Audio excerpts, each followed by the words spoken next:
Okay, so here we have some German infantry in 176 by Matchbox, my favorite brand, as I've stated before. So a quick little look at the packaging first of all there. As you can see, your usual scenario by Doug Post. The main figures of the range depicted on a piece of high ground, a little bit of action going on behind them, some explosions, the various poses depicted there. You can see there's a guy with a flamethrower here on the left, a guy advancing, and so on and so forth. On the ground, you have what looks like an MG42, very, very slender version of one, although it seems to be a 34 that's depicted on the figures, but hey, there you go. A guy kneeling down with the rifle, chap behind with binoculars, waving dramatically, and a lad with what is supposed to be, I presume, a Panzerfaust or Panzer Shrek, should I say, but to be honest, looks more like an artist's depiction of an American bazooka from the 50s or 60s, even not even a World War II variant. But however, single mortar man, even though the mortar team had actually two guys, assistant gunner in the bottom there, and a guy with the Kar 98 rifle in the background, looking all dramatic, taking careful aim. So the box themselves, as usual with Matchbox, figures depicted on the side to show you what was contained within the box itself. Just the standard poses there. These kind of poses turn up a lot in the Matchbox range, as I'm sure you know. The other end of the box there, we have some more artist depictions. Lovely stuff. And then on the other side, you have the kind of cruiser weapons there, mortar, bazooka, and MG 34 or 42, whatever it is. So, on the back then, as usual, painting guide.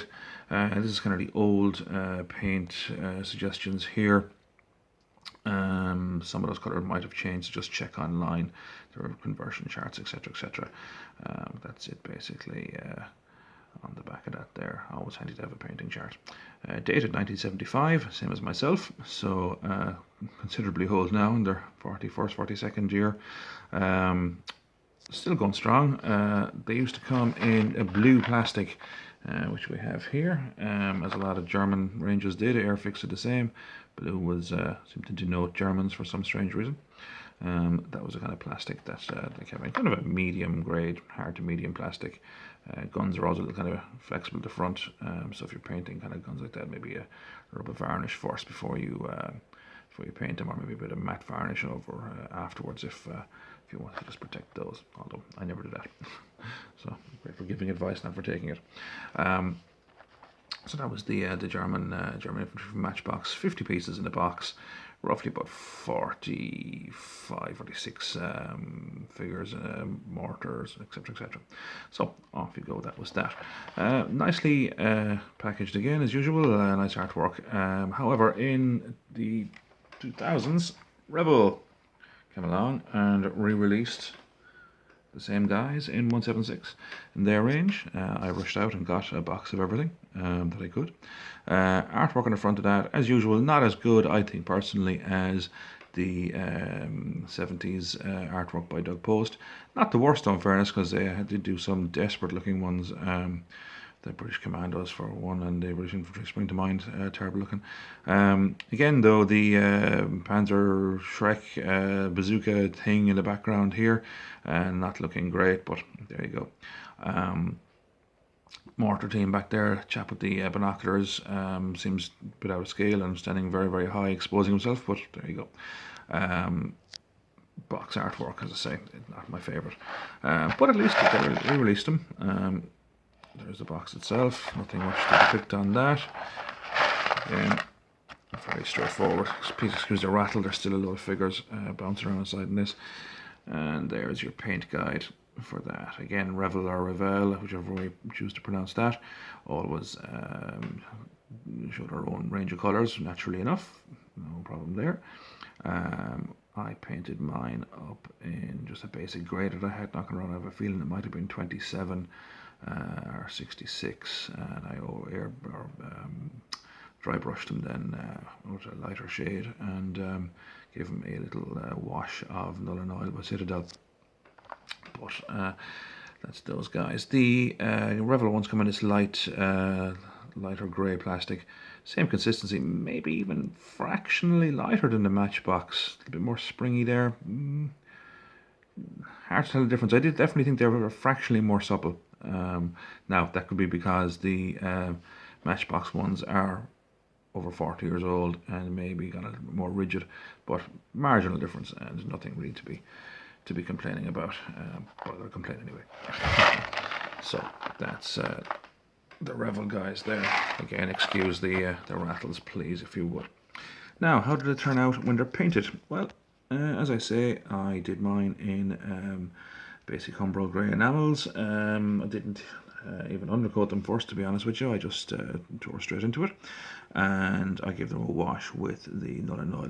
Strange enough, they did turn out a little bit shiny afterwards. I've an awful feeling some of the silver I was using for kind of just a little bit of detailing on weapons and stuff like that mightn't have been fully dry. And when I went to put the Null and Null on it, it seems to kind of had a reaction with it, and they kind of come out a little bit shiny. Still, they look okay, so I'm happy enough with them. So I'll just show you what we have here. The back here.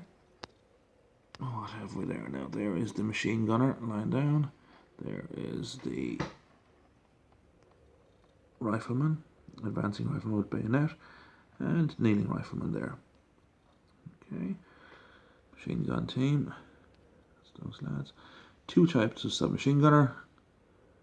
It's supposed to be the MP40, not a great sculpt actually on this submachine gun. It looks a bit off, I think myself. Guy with a grenade back there, and mortar officers, NCO type chap. The Panzer Schreck, which, as I say, looks more like a bazooka if you ask me, but there he is.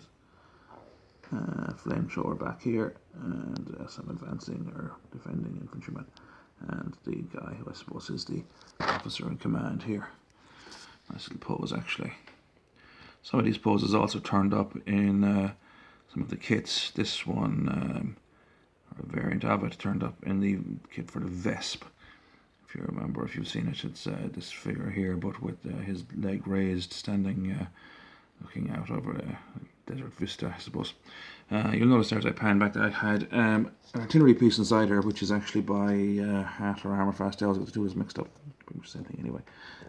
This is for rapid fire. So I made up my own artillery crew, even though the gun actually came with a crew, but I wanted to blend in exactly with my existing troops. So I basically just chopped the arm and the weapon off of the grenade guy at the back there, as you can see, and just repositioned his arm this way in order to make it look like he was interacting with the artillery piece, which is a 75mm infantry gun. This then is, if we can just have a better look at him, bit of light on the subject. It's the advancing guy with the rifle trimmed down, given a mortar bomb out of the Hat or Armour Fast mortar range, and a ammo case, just to make it look like he's doing something with that gun again. And of course, obviously then for a third crew, when you can just drop in the classic Matchbox iconic pose of the chap with the binoculars, who turns up in the American range as well. So that's that. There's the mortar team. Actually, I always like that mortar team. Looks quite good. There we go. Just doing those little chevrons, whatever they call them. Those little indicators of rank, but on the side of the helmets there, little three-colour little emblem, and just a little black dot with a white dot in the centre to hopefully represent the swastika on the side. Very hard to see there, I think. But that's that. That's the Matchbox German infantry. Some of these figures here that I'm showing you are actually ones that I had as a kid. And when I say I had as a kid, I mean not just that I had Matchbox soldiers. These are actually the ones that I would have played with in the backyard. I also did some of these in black. God, it must be 20-25 years ago when I started wargaming first. I painted them up as SS, or so I thought. So I didn't realise that the SS didn't really go into combat in their black #1 dress uniform, unless they were being ambushed on the way to a dinner dance or something. So I don't reuse them, but because they were my own ones as a kid, I didn't get rid of them or didn't repaint them out of just sentimentality, I suppose. But these guys are some stragglers from my own ones as a child, so they were done up along with some purchases from eBay and that, including the Revell as well. So that's basically those. They turn out very well. They still hold up very well today. Probably look better for early war stuff rather than late war because you don't have the kind of camouflage style smocks or any of that type of thing. But yeah, respectable enough considering they're 40 years old. They were designed as toys rather than for kids rather than for adults like myself wargaming. So you can't be too pernicative, to for a better term, when you're looking at these older pieces. You have to look at them in context.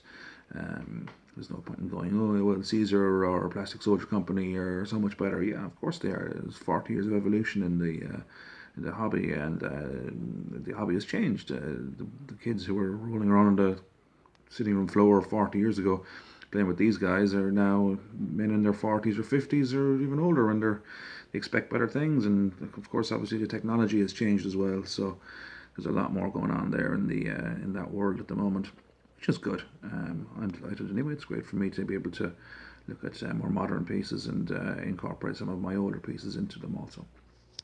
So anyway, that is the review of the Matchbox German Infantry in 1/76 scale.